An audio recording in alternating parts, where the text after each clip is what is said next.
folks. A lot of Americans are talking about moving to Canada.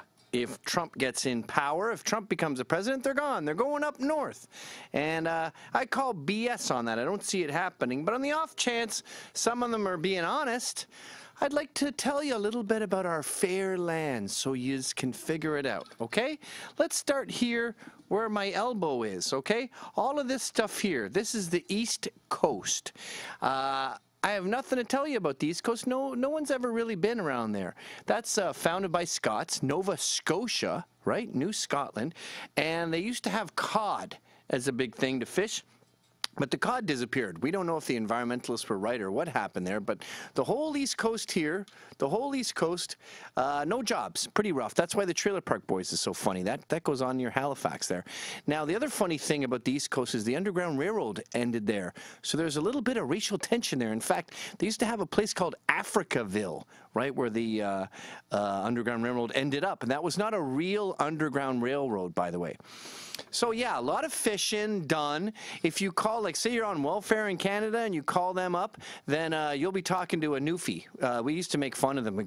If you're from Newfoundland, we make them Newfie jokes. And Stompin' Tom Connors is from there. It seems like a wonderful place and it's probably worth checking out, but no one's ever been. And if you move there, I doubt you're ever going to be able to get a job or make any money. Maybe if you do remote stuff, like you're an internet guy, then maybe you could move there. I don't know. Seems like it might be a little chilly. That brings us to Quebec. Now you see this whole red thing here? This is a French province. It's the only one in the whole place that's French, right?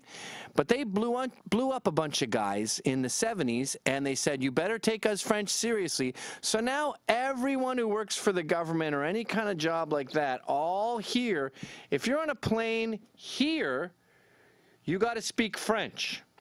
Because these guys, the FLQ, blew up a bunch of people. Now, you're definitely not going to get a job there, so don't get your hopes up. Because not only do you have to speak French to be there, you have to speak French without an accent. So a French person could say, hey, bonjour, je parle anglais, watch this. I am the English, and I am working at the museum in Ottawa. You get a job. You're fine. You're working for the government right away because you're bilingual. You can speak the worst English on earth, but if you're a native French speaker, you're good. So all of this, you got to speak French. Great place to visit. Couldn't recommend enough Montreal in the spring. What happened there was King Louis, he decided that he had the Filles de Roi, and that was sassy broads. And he said, you know what? I'm done with these sassy broads. We're going to send them to Canada. So he sent them down to Canada. Then these sassy little prostitutes, and even just like someone who was too lippy, they started mingling with the natives. And there's a lot of soldiers in Quebec. Jesus, I don't know how far back to go here. We sent the missionaries down to Quebec, right, to try to tell the Indians how great Catholicism is. Didn't go great. They got the Jesuits got their fingernails pulled out. So then we sent soldiers. That went a lot better because they killed everyone.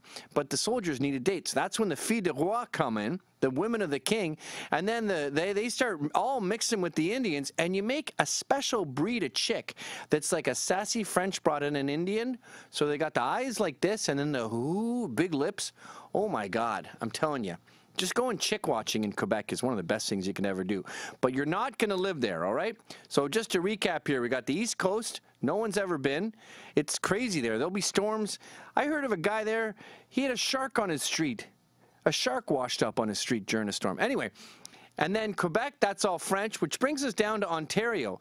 Now, Ontario, you got Ottawa there, right? That's a government town. And as I said before, you got to be bilingual. So you really only got Toronto. Right there. That's like the New York of Canada. So out of all this, and by the way, totally ignore the North. The North is all French people and Indians. And when I say Indian, I obviously mean feather, not dot. They don't like each other, and they're up here in a place called hell. Really sucks in the north. They got bugs, and the spring is about an hour and a half. The summer will roast you alive. So you really only want to do down by the coast. And then Montreal is beautiful, beautiful town. You're not going to get a job there. You're going to get your job in Toronto. So to be clear, when people talking about moving to Canada, they're really talking about Toronto and then maybe Vancouver.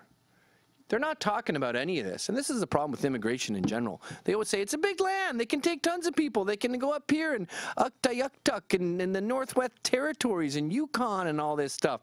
You know how much of this land is livable up here? None of it. That's why they call it none of it. And over here, we got Alberta. Calgary used to have something going on there. It was like the Zurich of Canada. But the oil companies flooded the market, and now oil's too cheap. They did that to fight fracking, but they screwed Calgary, turned Calgary into Detroit. So these middle places, you're not going to end up staying in. And by the way, when you talk about places like Winnipeg, oh my God, you want to talk about cold? It's so cold over here that when you meet someone from, say, Winnipeg, you just go like this. It's like seeing a war vet. You just give them respect. Now, Vancouver is just like Toronto in that it's perfect for you. You're probably going to end up moving there. We're down to 2 cities, by the way. But in Vancouver, you got some rough parts. You got a lot of junkies. And I think in Gastown, you have a junkie die a day. That ain't good for morale. It gets a little depressing to see these guys lying next to a cup of blood. I saw that once in Vancouver. I saw a bum lying down, and there's just a cup of blood next to him. What happened there, guy? Nosebleed? I don't know. And Vancouver's also on the West Coast. You got that West Coast problem. There's a lot of people sitting on their ass all day, smoking pot, watching TV. It's not exactly a hub. It's not exactly Hong Kong. But it's a pretty cool place to live, and if you got some money, you should probably do that.